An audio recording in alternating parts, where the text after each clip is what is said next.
Hi friends, ಎಲ್ರಿಗೂ ನಮಸ್ಕಾರ. Welcome back to my YouTube channel. ಮೀನ ರಾಶಿಯು ರಾಶಿಚಕ್ರದ 12ನೇ ಕೊನೆಯ ರಾಶಿಚಕ್ರವಾಗಿದೆ. ಮೀನ ರಾಶಿಯು ಪೂರ್ವ ಭಾದ್ರ ನಕ್ಷತ್ರ 4ನೇ ಪಾದ, ಉತ್ತರ ಭಾದ್ರ ನಕ್ಷತ್ರ 1, 2, 3 ಮತ್ತು 4ನೇ ಪಾದಗಳು, ರೇವತಿ ನಕ್ಷತ್ರ 1, 2, 3 ಮತ್ತು 4 ಪಾದಗಳು, ಒಟ್ಟು 9 ಪಾದಗಳನ್ನು ಒಳಗೊಂಡಿರುತ್ತದೆ. ಮೀನ ರಾಶಿಯ ಗ್ರಹಾಧಿಪತಿಯು ಗುರುವಾಗಿರುತ್ತಾನೆ. ತತ್ವ ಜಲತತ್ವವಾಗಿರುತ್ತದೆ. ಸ್ವಭಾವ ದ್ವಿಸ್ವಭಾವ ರಾಶಿಯಾಗಿರುತ್ತದೆ. ಇವರು ಅತ್ಯಂತ ಮೃದು ಸ್ವಭಾವದವರು. ಇತರರ ಕಷ್ಟಗಳಿಗೆ ಬೇಗನೆ ಕರಗುತ್ತಾರೆ ಮತ್ತು ಸಹಾಯ ಮಾಡಲು ಸದಾ ಸಿದ್ಧರಿರುತ್ತಾರೆ. ಮೀನ ರಾಶಿಯವರಿಗೆ ಶುಭ ದಿನಗಳು: ಗುರುವಾರ ಮತ್ತು ಸೋಮವಾರ. ಅದೃಷ್ಟದ ಬಣ್ಣ ಹಳದಿ ಮತ್ತು ತಿಳಿ ಗುಲಾಬಿ. ಅದೃಷ್ಟದ ರತ್ನ ಪುಷ್ಯರಾಗವಾಗಿರುತ್ತದೆ. ಈಗ ಮೀನ ರಾಶಿಯವರ ಬಗ್ಗೆ ತಿಳಿದುಕೊಳ್ಳೋಣ. ಮೀನ ರಾಶಿಯವರೇ, ಇಂದು ಆಗಸ್ಟ್ 16 ಭಾನುವಾರ. ಇಂದಿನ ದಿನ ಈ ರಾಶಿಯವರಿಗೆ ಜ್ಯೋತಿಷ್ಯ ನಂಬಿಕೆಗಳ ಪ್ರಕಾರ ಕೆಲವು ವಿಶೇಷ ಬದಲಾವಣೆಗಳು ಅಥವಾ ಅನಿರೀಕ್ಷಿತ ತಿರುವುಗಳ ಸಾಧ್ಯತೆಗಳ ಬಗ್ಗೆ ಮಾತನಾಡೋಣ. ವಿಶೇಷವಾಗಿ ಇಂದು ಸಂಜೆ 5 ಗಂಟೆಯ ನಂತರ ನಿಮ್ಮ ಜೀವನದಲ್ಲಿ ಕೆಲವು ಹೊಸ ಮಾಹಿತಿ ಅಥವಾ ಅನಿರೀಕ್ಷಿತ ಬೆಳವಣಿಗೆಗಳು ನಿಮ್ಮ ಗಮನಕ್ಕೆ ಬರಬಹುದು ಎಂಬುದು ಜ್ಯೋತಿಷ್ಯ ನಂಬಿಕೆ. ಆದರೆ ಇವು ಖಚಿತವಾಗಿ ನಡೆಯುತ್ತವೆ ಎಂದು ಹೇಳಲು ಸಾಧ್ಯವಿಲ್ಲ. ನಿಮ್ಮ ಪರಿಸ್ಥಿತಿಗಳು ಮತ್ತು ನಿರ್ಧಾರಗಳ ಮೇಲೆ ಫಲಿತಾಂಶಗಳು ಬದಲಾಗಬಹುದು. ಮೊದಲು ಈ ರಾಶಿಯವರ ಸ್ವಭಾವದ ಬಗ್ಗೆ ಸ್ವಲ್ಪ ತಿಳಿದುಕೊಳ್ಳೋಣ. ಇವರ ಆಲೋಚನೆಗಳು ಆಳವಾಗಿರುತ್ತವೆ. ಸಮಾಜದಲ್ಲಿ ಎಲ್ಲರೊಂದಿಗೆ ಸ್ನೇಹದಿಂದ ಬೆರೆಯುವ ಸ್ವಭಾವ ಇವರಿಗಿರುತ್ತದೆ. ಆದರೆ ತಮ್ಮ ಮನಸ್ಸಿನ ಆಳವಾದ ವಿಚಾರಗಳನ್ನು ಪ್ರತಿಯೊಬ್ಬರೊಂದಿಗೂ ಹಂಚಿಕೊಳ್ಳುವುದಿಲ್ಲ. ಈ ರಾಶಿಯವರ ಮತ್ತೊಂದು ವಿಶೇಷ ಗುಣವೆಂದರೆ ತಮ್ಮ ಭಾವನೆಗಳನ್ನು ನಿಯಂತ್ರಿಸಿಕೊಂಡು ಹೊರಗೆ ಶಾಂತವಾಗಿ ಕಾಣಿಸಿಕೊಳ್ಳುವುದು. ಒಳಗೆ ಎಷ್ಟೇ ಚಿಂತೆ ಅಥವಾ ನೋವಿದ್ದರೂ ಹೊರಗೆ ಆತ್ಮವಿಶ್ವಾಸದಿಂದ ಮತ್ತು ವಿಚಾರವಂತರಂತೆ ಕಾಣಲು ಪ್ರಯತ್ನಿಸುತ್ತಾರೆ. ಆದರೆ ಕೆಲವೊಮ್ಮೆ ಇವರ ದೊಡ್ಡ ಸವಾಲು ಎಂದರೆ ಯಾವುದನ್ನಾದರೂ ಅತಿಯಾಗಿ ವಿಶ್ಲೇಷಿಸುವುದು. ಮನೆಯವರ ಬಗ್ಗೆ, ಅವರ ಭವಿಷ್ಯದ ಬಗ್ಗೆ ಮತ್ತು ತಮ್ಮ ಜೀವನದ ಬಗ್ಗೆ ಹೆಚ್ಚು ಯೋಚಿಸುತ್ತಾ ತಮ್ಮ ಮನಸ್ಸಿನ ನೆಮ್ಮದಿಯನ್ನು ತಾವೇ ಕಳೆದುಕೊಳ್ಳುವ ಸಂದರ್ಭಗಳು ಬರಬಹುದು. ಇವರು ಇತರರ ಸಂತೋಷವಾಗಿರಬೇಕೆಂದು ಬಯಸುವ ಕಾರಣದಿಂದ ತಮ್ಮ ಸ್ವಂತ ಆಸೆಗಳನ್ನು ಕೂಡ ಕೆಲವೊಮ್ಮೆ ಹಿಂದೆ ಸರಿಸುವ ಸ್ವಭಾವ ಇವರಲ್ಲಿರುತ್ತದೆ. ಹೊಸ ರೀತಿಯಲ್ಲಿ ಯೋಚಿಸುವುದು, ವಿಭಿನ್ನ ಮಾರ್ಗಗಳನ್ನು ಹುಡುಕುವುದು ಮತ್ತು ಸ್ವತಂತ್ರವಾಗಿ ನಿರ್ಧಾರ ತೆಗೆದುಕೊಳ್ಳುವುದು ಈ ರಾಶಿಯವರ ಪ್ರಮುಖ ಗುಣಗಳಲ್ಲಿ ಕೆಲವು. ಯಾರ ಮೇಲೂ ಅನಗತ್ಯವಾಗಿ ಅಧಿಕಾರ ಚಲಾಯಿಸಬಾರದು ಎಂಬ ಮನೋಭಾವವು ಇವರಲ್ಲಿರುತ್ತದೆ. ಆದರೆ ಕೆಲವೊಮ್ಮೆ ತುಂಬ ಆಳವಾಗಿ ಯೋಚಿಸುವ ಕಾರಣದಿಂದ ಅನಿರೀಕ್ಷಿತ ನಿರ್ಧಾರಗಳನ್ನು ತೆಗೆದುಕೊಳ್ಳುವ ಸಾಧ್ಯತೆಯೂ ಇರುತ್ತದೆ. 2026 ಆಗಸ್ಟ್ ತಿಂಗಳ ಈ ಸಮಯದಲ್ಲಿ ಈ ರಾಶಿಯವರು ತಮ್ಮ ಜೀವನದ ಕೆಲವು ಹಳೆಯ ವಿಚಾರಗಳನ್ನು ಹೊಸ ದೃಷ್ಟಿಕೋನದಿಂದ ನೋಡುವ ಸಂದರ್ಭ ಎದುರಾಗಬಹುದು ಎಂದು ನಂಬಿಕೆಗಳು ಸೂಚಿಸುತ್ತವೆ. ವಿಶೇಷವಾಗಿ ಆಗಸ್ಟ್ 16 ಶನಿ ಭಾನುವಾರದಂದು ನೀವು ನಿರೀಕ್ಷಿಸಿದಂತಹ ಕೆಲವು ಮಾಹಿತಿ ಅಥವಾ ವ್ಯಕ್ತಿಗೆ ಸಂಬಂಧಿಸಿದ ಒಂದು ವಿಚಾರ ನಿಮ್ಮ ಗಮನಕ್ಕೆ ಬರಬಹುದು ಎಂಬ ಸಾಧ್ಯತೆಯನ್ನು ಈ ದಿನದ ರಾಶಿ ಫಲಗಳಲ್ಲಿ ನೋಡಬಹುದು. ಇದು ನಿಮ್ಮ ಮನೆ, ಕುಟುಂಬ ಅಥವಾ ನಿಮ್ಮ ಹತ್ತಿರದ ಸಂಬಂಧಗಳಿಗೆ ಸಂಬಂಧಿಸಿದ ವಿಚಾರವಾಗಿರಬಹುದು. ಬಹಳ ದಿನಗಳಿಂದ ನಿಮಗೆ ಸ್ಪಷ್ಟವಾಗದಿದ್ದ ಯಾವುದಾದರೂ ವಿಷಯದ ಬಗ್ಗೆ ಒಂದು ಸಂಭಾಷಣೆ ನಡೆಯಬಹುದು ಅಥವಾ ಹೊಸ ಮಾಹಿತಿ ದೊರೆಯಬಹುದು. ಆ ಮಾಹಿತಿ ನಿಮ್ಮ ಆಲೋಚನೆಗಳನ್ನು ಬದಲಾಯಿಸುವಂತಿರಬೇಕು. ಇಷ್ಟು ದಿನ ನಾನು ಈ ವಿಷಯವನ್ನು ಬೇರೆ ರೀತಿಯಲ್ಲೇ ಅರ್ಥ ಮಾಡಿಕೊಂಡಿದ್ದೇನಾ ಎಂಬ ಪ್ರಶ್ನೆ ನಿಮ್ಮ ಮನಸ್ಸಿನಲ್ಲೇ ಮೂಡಬಹುದು. ಆದರೆ ಇಲ್ಲಿ ಒಂದು ವಿಷಯವನ್ನು ನೆನಪಿನಲ್ಲಿಟ್ಟುಕೊಳ್ಳಬೇಕು. ಯಾವುದೋ ವ್ಯಕ್ತಿಯ ಬಗ್ಗೆ ಮಾಹಿತಿ ಸಿಕ್ಕ ತಕ್ಷಣ ತೀರ್ಮಾನಕ್ಕೆ ಬರಬೇಡಿ.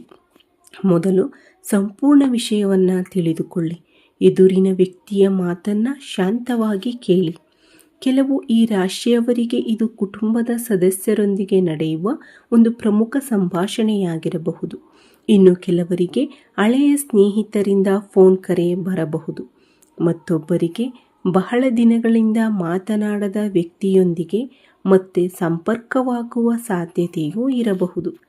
ಇವೆಲ್ಲವೂ ಜ್ಯೋತಿಷ್ಯ ನಂಬಿಕೆಗಳ ಆಧಾರದ ಮೇಲೆ ಸಾಮಾನ್ಯ ಸಾಧ್ಯತೆಗಳು ಮಾತ್ರ. ಈ ರೀತಿಯ ಒಂದು ಸಂಭಾಷಣೆ ನಡೆದರೆ ಅದು ನಿಮ್ಮ ಜೀವನದ ದಿಕ್ಕನ್ನು ಬದಲಾಯಿಸುವುದಕ್ಕಿಂತಲೂ ಒಂದು ವಿಷಯವನ್ನು ಹೊಸ ರೀತಿಯಲ್ಲಿ ಅರ್ಥ ಮಾಡಿಕೊಳ್ಳಲು ಸಹಾಯ ಮಾಡಬಹುದು. ಕೆಲವರಿಗೆ ಹಳೆಯ ಸಂಬಂಧದಲ್ಲಿದ್ದ ತಪ್ಪು ಕಲ್ಪನೆಗಳು ದೂರವಾಗಬಹುದು. ಕುಟುಂಬದಲ್ಲಿ ನಡೆದಿದ್ದ ಕೆಲವು ಅಪಾರ್ಥಗಳನ್ನು ಚರ್ಚಿಸಿ ಪರಿಹರಿಸಿಕೊಳ್ಳುವ ಅವಕಾಶ ಸಿಗಬಹುದು. ಕೆಲವರಿಗೆ ಹಳೆಯ ಸ್ನೇಹ ಅಥವಾ ಸಂಬಂಧ ಮತ್ತೆ ಉತ್ತಮವಾಗುವ ಸಂದರ್ಭವೂ ಬರಬಹುದು. ಆದರೆ ಯಾವುದೇ ವಿಷಯ ಹೊರಬಂದರೂ ತಕ್ಷಣ ಭಾವನಾತ್ಮಕವಾಗಿ ಪ್ರತಿಕ್ರಿಯಿಸುವುದು ಸೂಕ್ತವಲ್ಲ. ಈ ದಿನದ ಪ್ರಮುಖ ಸಂದೇಶವೇನೆಂದರೆ ಸತ್ಯ ತಿಳಿಯುವಾಗ ಶಾಂತವಾಗಿರಿ, ವಿಚಾರವನ್ನು ಸಂಪೂರ್ಣವಾಗಿ ಅರ್ಥ ಮಾಡಿಕೊಳ್ಳಿ ಮತ್ತು ನಂತರವೇ ನಿರ್ಧಾರ ತೆಗೆದುಕೊಳ್ಳಿ.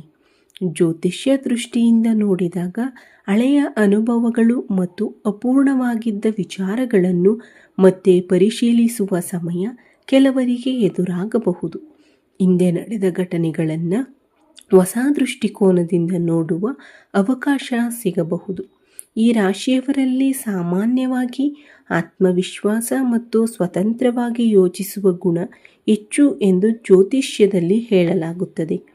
ಆದ್ದರಿಂದ ಈ ಸಮಯದಲ್ಲಿ ಇತರರ ಮಾತನ್ನು ಮಾತ್ರ ಅವಲಂಬಿಸದೆ ನಿಮ್ಮ ವಿವೇಚನೆಯಿಂದ ವಿವೇಕದಿಂದ ಪರಿಸ್ಥಿತಿಯನ್ನು ಅರ್ಥ ಮಾಡಿಕೊಳ್ಳುವುದು ಉತ್ತಮ.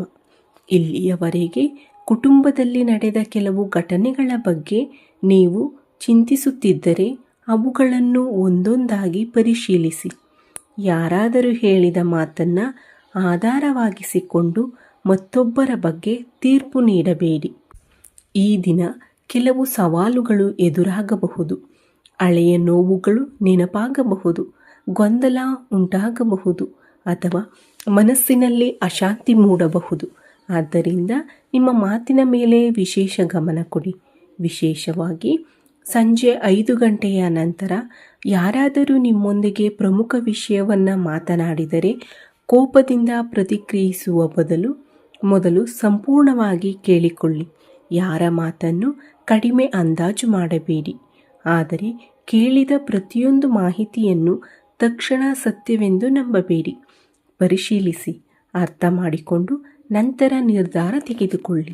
ಆಧ್ಯಾತ್ಮಿಕವಾಗಿ ನೆಮ್ಮದಿ ಪಡೆಯಲು ಬಯಸುವವರು ಸಂಜೆ ಮನೆಯಲ್ಲಿ ಒಂದು ದೀಪವನ್ನು ಬೆಳಗಿಸಬಹುದು. ತುಪ್ಪದ ದೀಪವನ್ನು ಬೆಳಗಿಸಿ ಅರಿಶಿಣ ಮತ್ತು ಹೂವುಗಳಿಂದ ದೇವರ ಮುಂದೆ ಸರಳವಾಗಿ ಪೂಜೆ ಸಲ್ಲಿಸಬಹುದು. ಇಂತಹ ಪೂಜೆಗಳು ಮನಸ್ಸಿಗೆ ಶಾಂತಿ ಮತ್ತು ಏಕಾಗ್ರತೆ ನೀಡುವ ಆಧ್ಯಾತ್ಮಿಕ ಆಚರಣೆಗಳಾಗಿ ನೋಡಬಹುದು. ಇಂದು ರಾತ್ರಿ ಯಾವುದೇ ದೊಡ್ಡ ನಿರ್ಧಾರವನ್ನು ಆತುರದಲ್ಲಿ ತೆಗೆದುಕೊಳ್ಳಬೇಡಿ. ಮನೆಯಲ್ಲಿ ವಾತಾವರಣವನ್ನು ಸಾಧ್ಯವಾದಷ್ಟು ಶಾಂತವಾಗಿರಿಸಿ. ಯಾವುದೇ ವಿಷಯ ನಿಮ್ಮ ಮುಂದೆ ಬಂದರೂ ಮೊದಲು ಸತ್ಯಾಸತ್ಯತೆಯನ್ನು ಪರಿಶೀಲಿಸಿ. ನಂತರ ನಿಮ್ಮ ವಿವೇಚನೆಯಿಂದ ಸೂಕ್ತ ನಿರ್ಧಾರ ತೆಗೆದುಕೊಳ್ಳಿ. ಈ ರಾಶಿಯವರು ಅನಿರೀಕ್ಷಿತವಾಗಿ ಎದುರಾಗುವ ಒಂದು ಮಾಹಿತಿ ಯಾವಾಗಲೂ ಕೆಟ್ಟದ್ದೇ ಆಗಿರಬೇಕೆಂದಿಲ್ಲ. ಕೆಲವೊಮ್ಮೆ ನಮಗೆ ಗೊತ್ತಿರದ ಒಂದು ವಿಚಾರವನ್ನು ತಿಳಿದುಕೊಳ್ಳುವುದು ಮುಂದಿನ ಹೆಜ್ಜೆಯನ್ನು ಹೆಚ್ಚು ಸ್ಪಷ್ಟವಾಗಿ ಇಡಲು ಸಹಾಯ ಮಾಡಬಹುದು. ಹೀಗಾಗಿ ಯಾವುದಾದರೂ ಅನಿರೀಕ್ಷಿತ ಘಟನೆ ಅಥವಾ ಸಂಭಾಷಣೆ ಎದುರಾದರೆ ಭಯಪಡಬೇಡಿ, ಶಾಂತವಾಗಿರಿ, ಪರಿಸ್ಥಿತಿಯನ್ನು ಅರ್ಥ ಮಾಡಿಕೊಳ್ಳಿ ಮತ್ತು ನಿಮ್ಮ ಆತ್ಮವಿಶ್ವಾಸವನ್ನು ಕಾಪಾಡಿಕೊಳ್ಳಿ. ಈ ವಿಡಿಯೋದಲ್ಲಿರುವ ಜ್ಯೋತಿಷ್ಯ ಮಾಹಿತಿಯನ್ನು ಸಾಮಾನ್ಯ ನಂಬಿಕೆ ಮತ್ತು ಮನೋರಂಜನಾ ಉದ್ದೇಶಕ್ಕಾಗಿ ಪರಿಗಣಿಸಿ. ಪ್ರತಿಯೊಬ್ಬರ ವೈಯಕ್ತಿಕ ಜಾತಕ ಮತ್ತು ಜೀವನದ ಪರಿಸ್ಥಿತಿಗಳು ವಿಭಿನ್ನವಾಗಿರುವುದರಿಂದ ಫಲಿತಾಂಶಗಳು ವಿಭಿನ್ನವಾಗಿರಬಹುದು. ನಿಮಗೆ ಈ ಮಾಹಿತಿ ಇಷ್ಟವಾಗಿದ್ದರೆ ವಿಡಿಯೋಗೆ ಒಂದು ಲೈಕ್ ಮಾಡಿ, ನಿಮ್ಮ ಸ್ನೇಹಿತರು ಮತ್ತು ಕುಟುಂಬದವರೊಂದಿಗೆ ಶೇರ್ ಮಾಡಿ. ಇಂತಹ ಜ್ಯೋತಿಷ್ಯ ಮತ್ತು ಆಧ್ಯಾತ್ಮಿಕ ಮಾಹಿತಿಗಾಗಿ ನಮ್ಮ ಚಾನಲನ್ನು ಸಬ್ಸ್ಕ್ರೈಬ್ ಮಾಡಿಕೊಳ್ಳಿ. ಸರ್ವೇ ಜನ ಸುಖಿನೋ ಭವಂತು. ಮತ್ತೊಂದು ಹೊಸ ವಿಡಿಯೋದಲ್ಲಿ ಮತ್ತೆ ಭೇಟಿಯಾಗೋಣ. ಈ ವಿಡಿಯೋ ವೀಕ್ಷಿಸಿದ ನನ್ನೆಲ್ಲ ವೀಕ್ಷಕ ಬಂಧುಗಳಿಗೂ ಧನ್ಯವಾದಗಳು. ಜೈ ಶ್ರೀರಾಮ್, ಜೈ ಶ್ರೀ ಕೃಷ್ಣ, ಹರ ಹರ ಮಹಾದೇವ್.